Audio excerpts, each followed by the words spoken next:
Για πες τι έγινε, πώς πήγες στο σχολείο σήμερα. Α, σε έφυξαν οι καθηγητές. Τους κάνατε κατάλληλες τέτοια, εσαΐτες, τα κλασικά που κάναμε για με πινέζες, χαρτάκια πίσω. Όχι, μωρέ, ένα ζευγάρι το κάνουν στην τουαλέτα, συχνό φαινόμενο. Α, οκ, κατάλαβα. Δεν κλασικό παλιό. Και για πες, μεσημέρι τι θα κάνεις. Εφορευτήριο. Απόγευμα, Αγγλικά. βραδάκι. Αυτοί δεν αφήνουν να βγαίνουν. Το ξέρω. Έχω ιδέα για αύριο. Σκεφτόμουν να πάμε σε μια παράσταση στο θέατρο που έχω δει, που έχει κάτι ατμοσφαιρική και είναι πολύ. Περίμενε. Γιατί κλαις πάλι. Ξεκόλωρα, μαλάκα, ένας γκόμενος είναι, δηλαδή δεν θα τον παντρευτείς κιόλας, κλάει.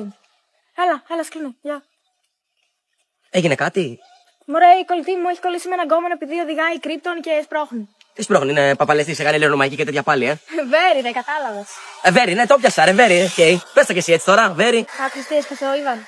Ο Ιβαν, ο τρομερός, Ο Γκρέκο, ρε. Α, ο Μάγισσαν οι στίχοι του. Με το. Άκου.